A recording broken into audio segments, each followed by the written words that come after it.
Olá, começando a nossa análise de hoje, a grande ideia aqui é pegar aquilo que à primeira vista parece puro e simples acaso e transformar em algo maravilhosamente previsível. Vamos mergulhar na matemática da incerteza. A gente vai construir esse conhecimento do zero, sabe? Saindo do basicão, tipo o lançamento de uma moeda, até chegar naqueles modelos super complexos que as grandes empresas usam para prever lucro e calcular risco. O objetivo não é ficar decorando fórmula, não. É criar uma intuição real, bem estruturada, sobre como a probabilidade e o risco funcionam de verdade no dia a dia. Mas antes da gente se aprofundar, olha só essa pergunta para dar um choque de realidade. Quais são as chances reais de ganhar o prêmio principal da Mega Sena com um único bilhetinho de 6 números? A gente adora fazer essa conta mental de brincadeira, né? Ou pelo menos comprar aquele bilhete sonhando com um resultado quase impossível. Bom, o número é esse aí, 50.063.860 possibilidades diferentes. Uma loucura, né? A chance de um bilhete único é literalmente de uma em mais de 50 milhões. E a ideia de trazer esse número astronômico logo de cara é justamente para mostrar como a probabilidade escala numa velocidade absurda quando a gente começa a combinar eventos. Para conseguir navegar por mares com números tão gigantes assim, a gente tem que dar um passo atrás e voltar para os conceitos fundamentais. Então, vamos lá. Parte 1. Modelos de probabilidade e seus blocos de construção. O ponto de partida absoluto é dominar um conceito essencial chamado de espaço amostral. Basicamente, é a lista completa de todos os resultados que podem acontecer em um experimento. Pense nisso como um universo total de possibilidades. Quer um exemplo prático? Se a gente jogar um dado normal de 6 lados, o espaço amostral é simplesmente o conjunto dos números de 1 a 6. Considerando que o dado é perfeitinho e não viciado, a chance de cair qualquer uma das faces é de exatamente 1/6. Esse é o nosso alicerce, definir muito bem um universo inteiro de resultados antes mesmo de tentar adivinhar qual deles vai acontecer. Legal, parte 2. As regras da probabilidade. Quando a gente olha para a interação entre esses eventos, o conceito-chave é a ideia de eventos mutuamente exclusivos. Trocando em miúdos, são coisas que não têm como acontecer ao mesmo tempo de jeito nenhum. O material de estudo traz um exemplo excelente sobre a matrícula de estudante na universidade. Imagina que a gente quer descobrir a chance de sortear, ao acaso, um aluno que seja homem ou que estude matemática aplicada. A intuição grita para a gente simplesmente pegar o total de homens e somar com o total de alunos de matemática, certo? Só que não. Se a gente fizer isso, acaba contando a mesma pessoa 2 vezes, os homens que estudam matemática aplicada. Eventos mutuamente exclusivos servem justamente para evitar isso, porque a intersecção deles é 0. Pegar essa lógica é essencial para não fazer contagem dupla e calcular as proporções direitinho. Agora vamos subir um pouco o nível. Parte 3. Probabilidade condicional e o famoso Teorema de Bayes.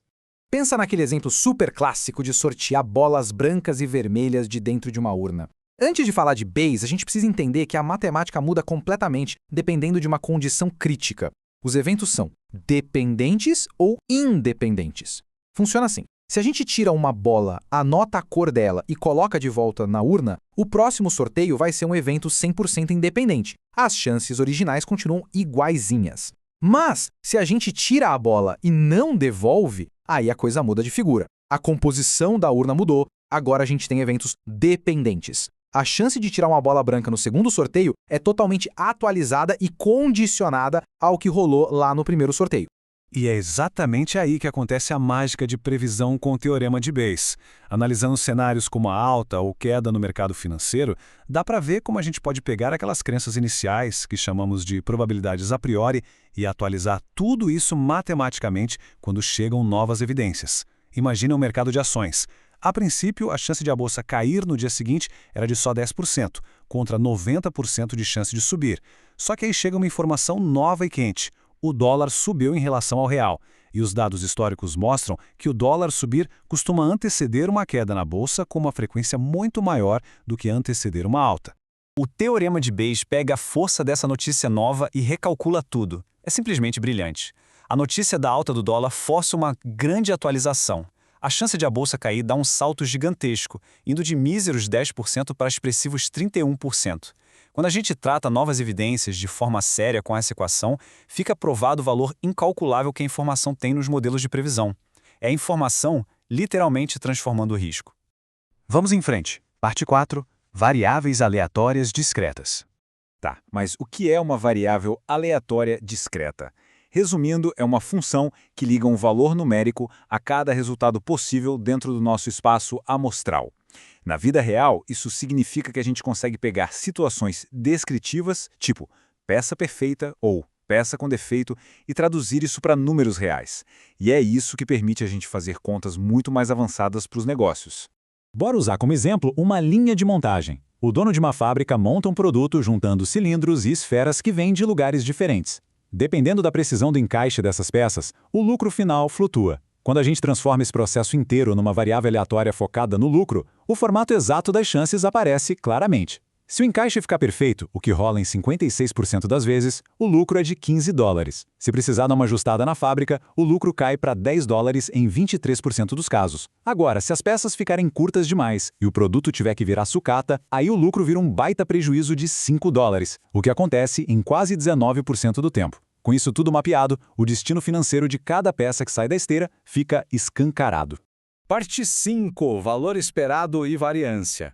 A métrica que importa de verdade para o empresário aqui é o valor esperado, que fica ali cravado em $9,85.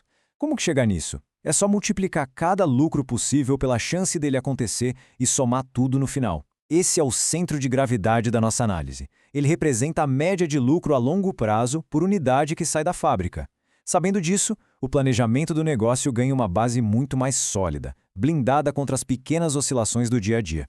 Só que a média não conta a história inteira, não é?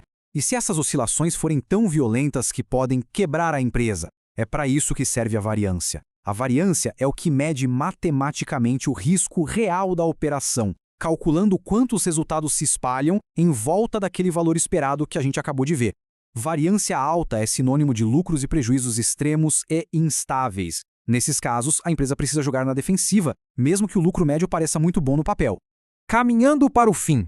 Parte 6. Modelos de distribuição padrão. Dentro da nossa análise, existem 3 modelos clássicos de distribuição discreta que são fundamentais.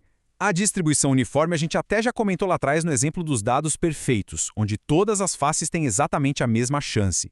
Agora vamos focar nos outros 2, que são as verdadeiras estrelas quando o assunto é previsibilidade no mundo real.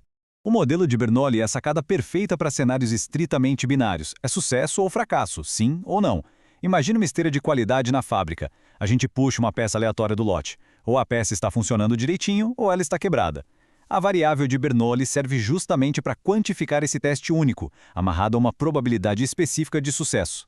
Tá, mas e se a gente repetir esse teste várias e várias vezes de forma independente? Aí é a hora do modelo binomial brilhar.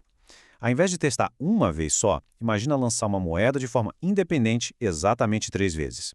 Qual é a chance real de sair cara em exatamente 2 dessas vezes? O modelo binomial junta múltiplos testes de Bernoulli num pacote só e usa as fórmulas matemáticas para revelar um padrão totalmente previsível para o número total de sucessos, não importa em que ordem esses sucessos aconteçam. E para fechar, parte 7. Probabilidade subjetiva. Tem uma reflexão no material que faz a gente pensar bastante, dizendo que a fórmula de Bayes dá um jeito coerente de atualizar opiniões.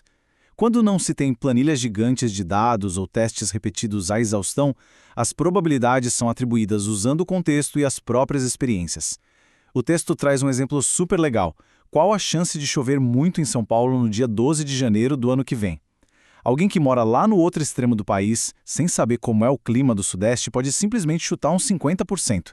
Mas um morador de São Paulo que já está careca de saber que janeiro é o mês das tempestades de verão tem uma bagagem prévia e atualiza essa probabilidade. Ou seja, Bayes não vive só nas planilhas financeiras. Ele funciona como uma engrenagem matemática para atualizar as nossas próprias opiniões com base no que a gente observa. E essa linha de raciocínio leva a gente para a grande pergunta final da nossa explicação de hoje. A probabilidade é uma lei física do universo escrita nas estrelas e inerente à realidade, ou será que ela é só a melhor ferramenta matemática que se inventou para tentar lidar com a nossa própria falta de informação perfeita? Fica aí essa provocação para pensar um pouco sobre a verdadeira natureza da incerteza e do risco. Porque uma coisa é garantida: quando a gente usa a matemática do jeito certo, o acaso deixa de ser um mistério assustador e se torna incrivelmente previsível. Muito obrigado por acompanhar essa análise e até a próxima!